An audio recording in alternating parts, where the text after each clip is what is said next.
नमस्कार, मैं गौरव जोशी श्रीमती मोहरी देवी तापड़िया गर्ल्स कॉलेज जसवंतगढ़ के इस यूट्यूब चैनल पर आपका हार्दिक स्वागत करता हूं। हम पढ़ रहे हैं सांख्यिकीय माध्य और सांख्यिकीय माध्य में हम पढ़ रहे हैं समांतर माध्य। पिछली क्लास में हमने बात की थी कि अगर व्यक्तिगत श्रेणी या खंडित श्रेणी दी गई हो तो किस प्रकार से समांतर माध्य ज्ञात किया जाता है और कौन कौन सी विधियां हैं। आज की क्लास में हम बात करेंगे कि जब अखंडित श्रेणी दी गई हो तो किस प्रकार से समांतर माध्य ज्ञात किया जाता है और समांतर माध्य ज्ञात करने की कौन कौन सी विधियां अपनाई जा सकती है। तो आज की क्लास में हम एक क्वेश्चन सोल्व करेंगे। क्वेश्चन नंबर 10 है। क्वेश्चन है, निम्न समंकों से समांतर माध्य ज्ञात कीजिए। प्रॉफिट्स दिए गए हैं इन थाउजेंड्स, हजारों में प्रॉफिट दिए गए हैं और जो प्रॉफिट्स दिए गए हैं ये एक अखंडित श्रेणी है। 35,000 से 40,000, 30,000 से 35,000 वर्ग बनाए गए हैं 5-5 के अंतराल पर, 5-5 हज़ार के अंतराल पर। 25 से 30, 20 से 25, 15 से 20, 10 से 15 और 5 से 10। तो ये प्रॉफिट्स हैं और वर्ग बनाए गए हैं इन प्रॉफिट्स के। और ये जो प्रॉफिट्स के वर्ग हैं, इस वर्ग में आने वाली दुकानों की संख्या दी गई है, नंबर ऑफ शॉप्स की। जो 35 से 40,000 रुपए के बीच में प्रॉफिट्स कमाती है, ऐसी 7 दुकानें हैं, यानी ऐसी दुकानों की आवृत्ति 7 है। तो ये जो प्रॉफिट्स हैं ये हमारी वैल्यू है, x है, चर है, और जो नंबर ऑफ शॉप्स है यहाँ पर फ्रीक्वेंसी है, f है। 30,000 से 35,000 प्रॉफिट कमाने वाली 28 दुकानें हैं, इनकी आवृत्ति 28 है।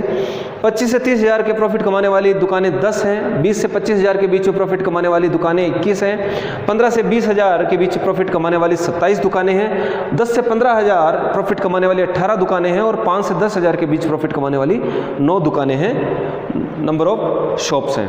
तो प्रॉफिट्स दिए गए हैं, दुकानों की संख्या दी गई है, प्रॉफिट्स जो है वो चर है, x है, और नंबर ऑफ शॉप्स जो है फ्रीक्वेंसी है। तो इन आंकड़ों के आधार पर, इन समंकों के आधार पर हमको समांतर माध्य ज्ञात करना है और जो श्रेणी है वो श्रेणी है अखंडित श्रेणी। तो क्वेश्चन सॉल्व करेंगे।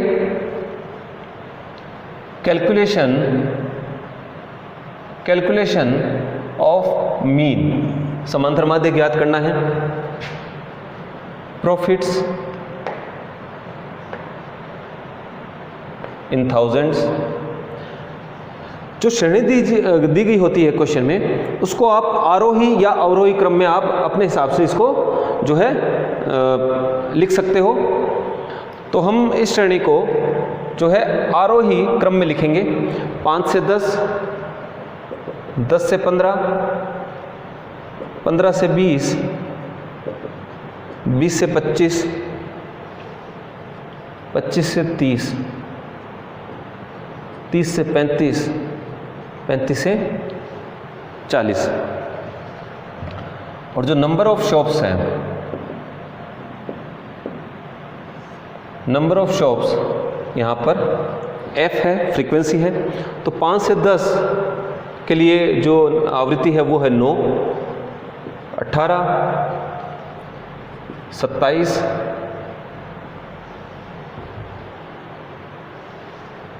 21, 10,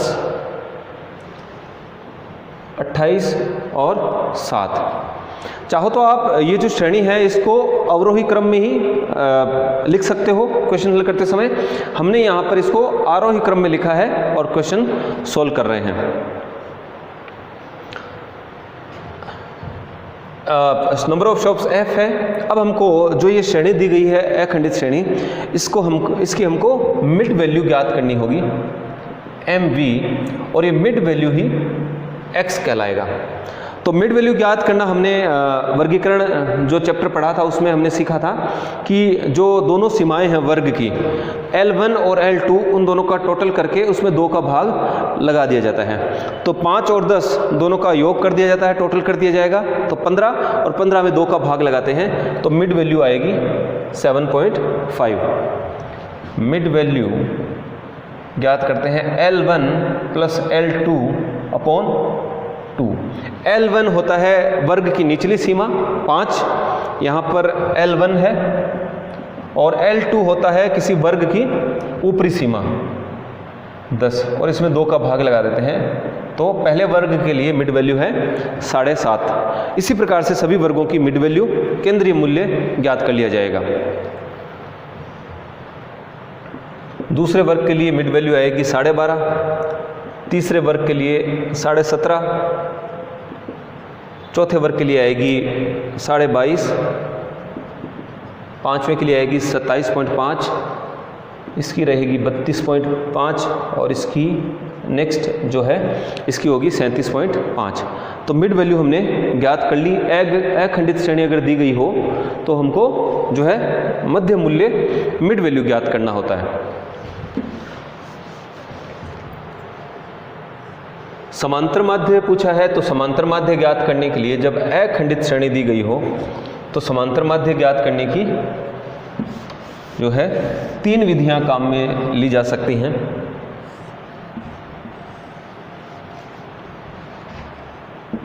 अखंडित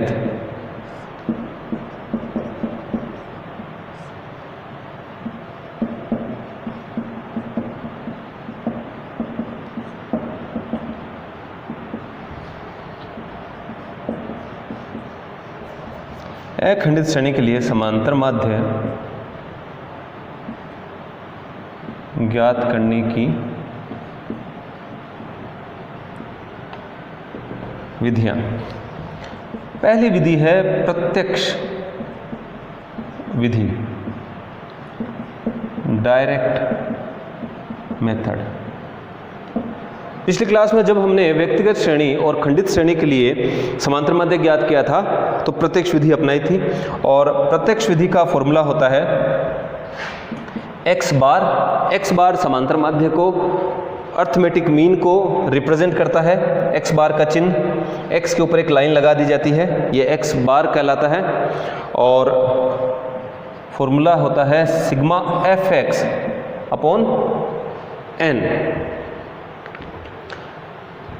तो f और x को गुणा कर दिया जाता है और सिग्मा यानी कि इनका योग, तो fx को गुणा करके इनका टोटल कर लिया जाता है। तो प्रत्यक्ष विधि के द्वारा हम इस क्वेश्चन में समांतर माध्य ज्ञात करेंगे।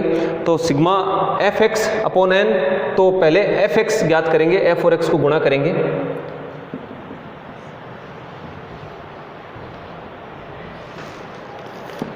नौ को 7.5 से गुणा करेंगे, 67.50, 18 को 12.5 से गुणा करेंगे, 225, 27 को 17.5 से गुणा करेंगे, 472.50, 21 को 22.5 से गुणा करेंगे, 472.50, 10 को 27.5 से गुणा करेंगे, 275, 28 को गुणा करेंगे 32.5 से, 910, और 7 को गुणा करेंगे 37.5 से, 262.50। तो ये fx हमने ज्ञात कर लिया और इनका टोटल हमको करना है सिग्मा fx। तो इनका टोटल करेंगे 67.5, 225, 472.50, 472.50 प्लस 275, 910 और 262.50। इनका टोटल आ रहा है fx का 2685। और n यहाँ पर है पदों की संख्या। तो जो फ्रीक्वेंसी है, तो फ्रीक्वेंसी ही जो है नंबर ऑफ आइटम्स होती है। तो फ्रीक्वेंसी का टोटल कर लेंगे जो कि n होगा हमारे लिए 9 plus 18 plus 27 plus 21 plus 10 plus 28 plus 7।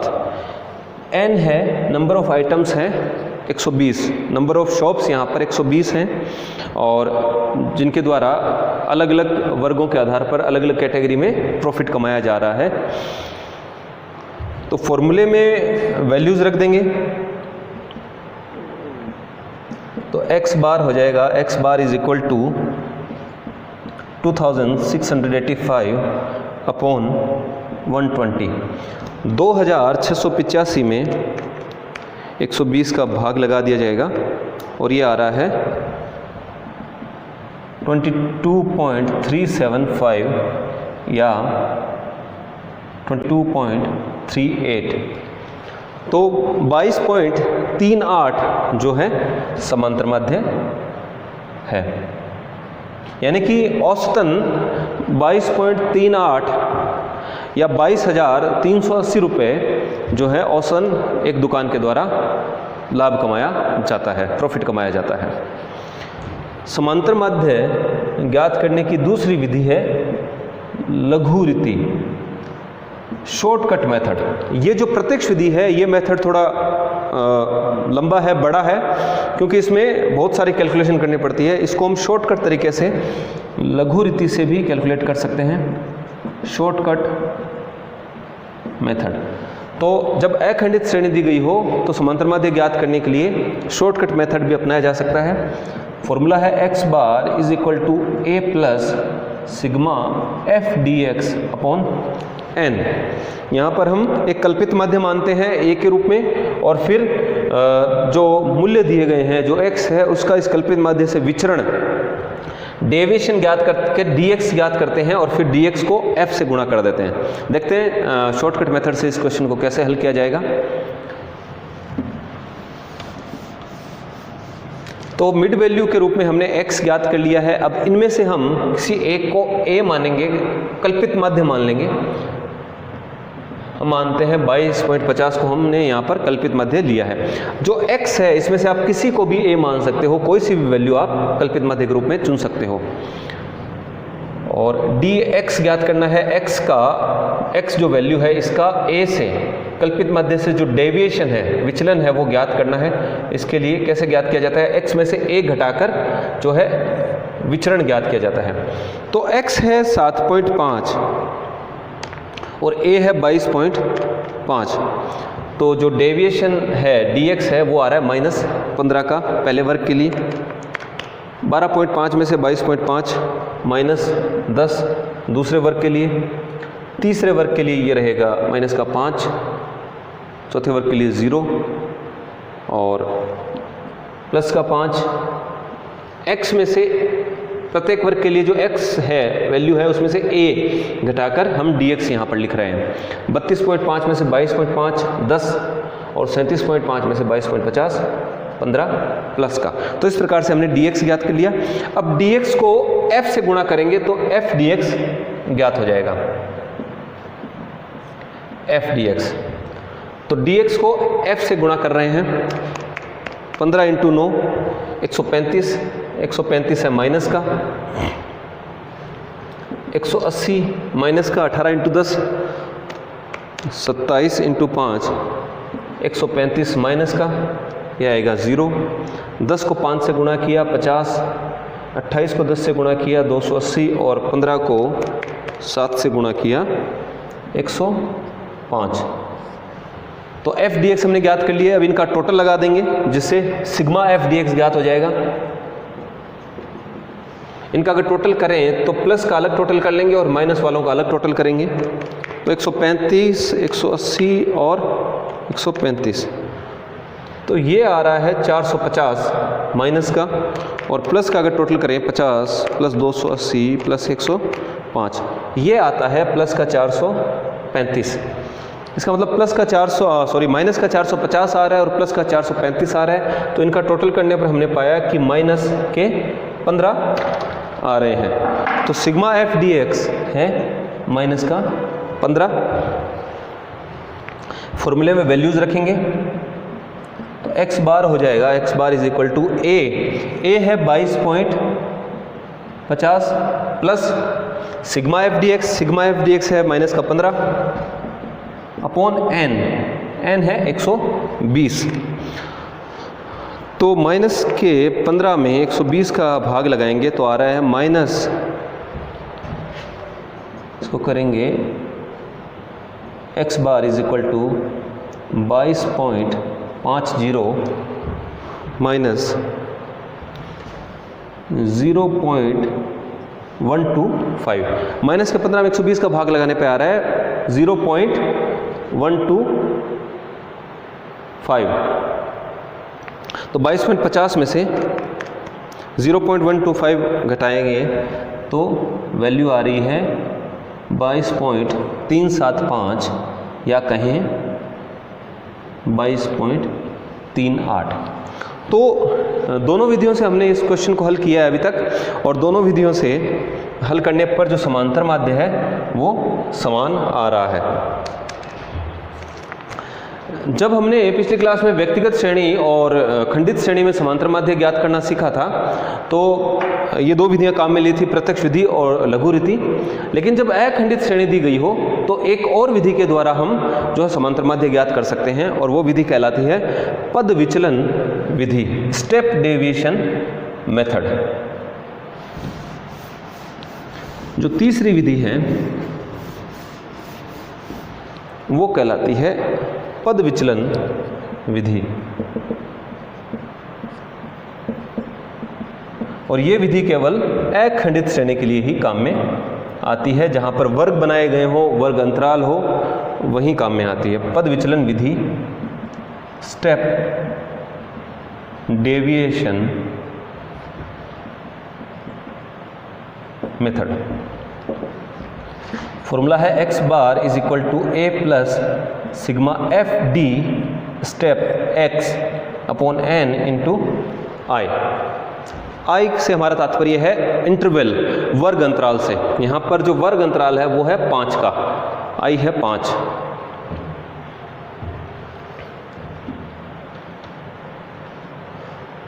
तो